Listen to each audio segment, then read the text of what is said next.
Music was relatively the same in the North and South. Swing music became a popular form of entertainment, and it came from jazz music. The swing music became popular because radio stations started playing records instead of more live music and shows, and people heard more music. This made dancing more popular, and such dances as the Lindy Hop, which still exists today, were very popular. Also, civil rights was starting to have effect, so black people had black church music, and that became like a form of its own for congregations. Also, theme music, the swing music was theme music for Hollywood. Fashion in the 1930s was different for the wealthy and poor people. Because of the Great Depression, there was less flashy clothing, and the clothing became more businesslike.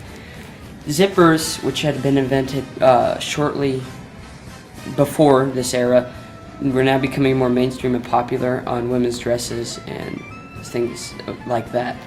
Pale skin for women was also very popular because people associated being tan with working outside, and therefore if you worked outside you were poor.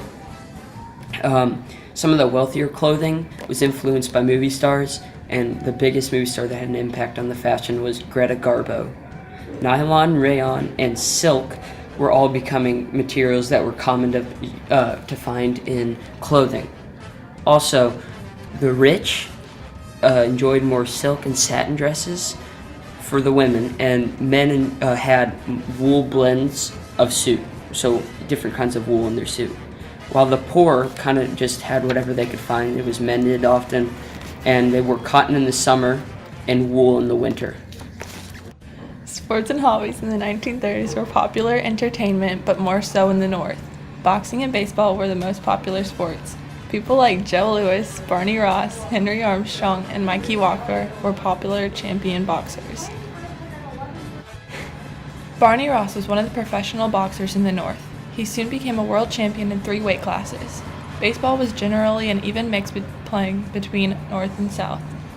Babe Ruth was a very popular and very successful player during this time. The National Baseball Hall of Fame starts during this time.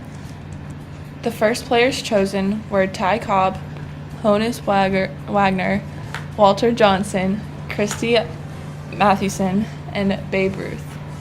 Joe DiMaggio starts his career at the New York Yankees, taking the crown over from Babe Ruth, who retired. To help with falling attendance due to the Depression, night games were started. Live radio broadcasts of baseball games began to encourage fans to help sell. Another huge change during the 1930s was that African American athletes became more liked by sports fans in common.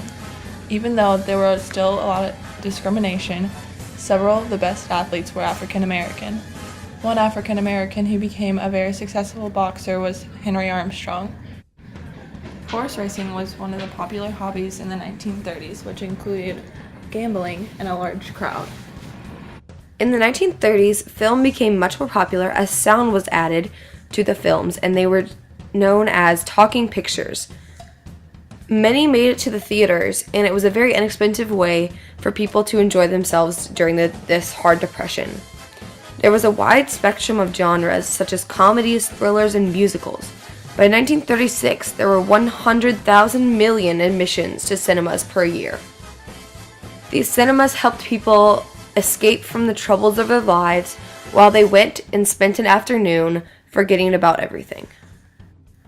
Drive-in movie theaters also began to appear in the 1930s, which made seeing films very convenient and personal for people.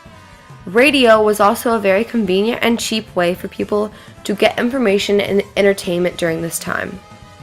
In the 1930s, most middle-class families had a radio in their home. Many things could be heard on the radio, including things such as political talks or dramatical skits, which became to be known as soap operas.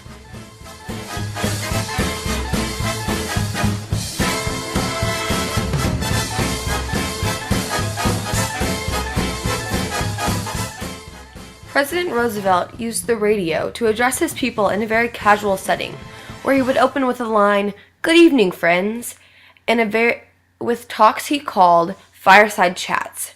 He had a series of 30 of these between the years of 1933 to 1944.